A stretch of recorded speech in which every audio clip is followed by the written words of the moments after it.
ये कहानी है रोहित की, जो गर्मी की छुट्टियों में अपने नाना नानी के गांव आया था।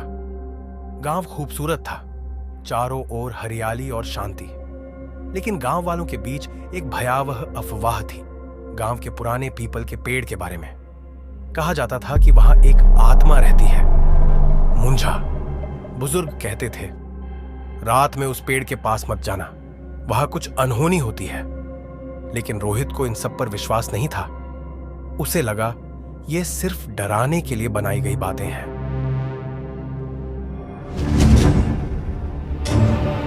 एक रात गांव में बिजली चली गई। चांद की हल्की रोशनी में सब कुछ भूतिया लग रहा था। रोहित और उसके दोस्त बाहर निकले और हिम्मत दिखाने के लिए पीपल के पेड़ तक जाने का फैसला किया। जैसे ही वे वहां पहुंचे, हवा तेज चलने लगी। पेड़ की टहनियां जोर जोर से हिलने लगी। अचानक रोहित की नजर जमीन में आधे खड़े हुए ताबीज पर पड़ी। जिज्ञासावश उसने उसे उठा लिया। जैसे ही उसने ताबीज छुआ, ठंडी हवा का झोंका आया और पूरा माहौल डरावना हो गया। तभी अंधेरे में एक धीमी सी सरसराहट सुनाई दी, किसी के तेज दौड़ने की आवाज। और फिर धप, कुछ कदमों की आहट। और फिर एक पतली छोटी मगर डरावनी आकृति सामने आ खड़ी हुई। वह आकृति एक छोटे कद का बालक था, लेकिन उसका सिर अजीब तरह से गंजा और हरा था। उसकी आंखें बिल्कुल लाल और गहरी, और होंठ एक डरावनी मुस्कान में फैले हुए, जिसे मुंझा कहते हैं। वह रोहित की ओर इशारा कर रहा था और फुसफुसा रहा था, मला माझा दे दे, मला माझा दे। रोहित की रूह कांप उठी।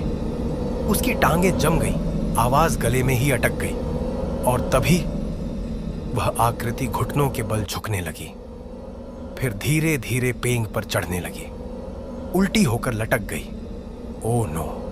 रोहित को समझ नहीं आ रहा था कि क्या करे।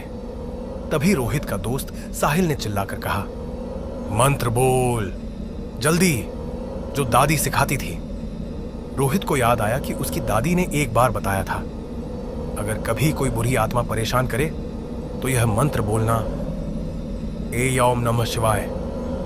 रोहित ने जैसे ही मंत्र बोलना शुरू किया, मुंझा चीखने लगा। उसकी आवाज कर्कश और दर्दनाक होती जा रही थी, लेकिन वो अभी गया नहीं था।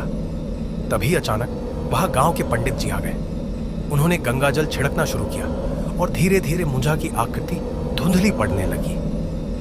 लेकिन जाने से पहले उसने एक डरावनी भविष्यवाणी की, मैं वापस आऊंगा और इस बार कोई भी मुझे रोक नहीं पाएगा। फिर वो अंधेरे में समा गया, लेकिन उसकी भयानक हंसी अब भी हवा में गूंज रही थी।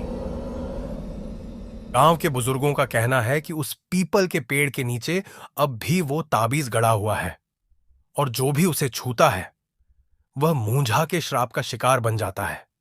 तो दोस्तों, अगर कभी आपके गांव में कोई मनहूस जगह हो तो वहां जाने से पहले सोच लेना, क्योंकि कुछ आत्माएं कभी शांत नहीं होती। क्या आपने कभी किसी असली डरावनी घटना का अनुभव किया है? नीचे कमेंट में जरूर बताइए।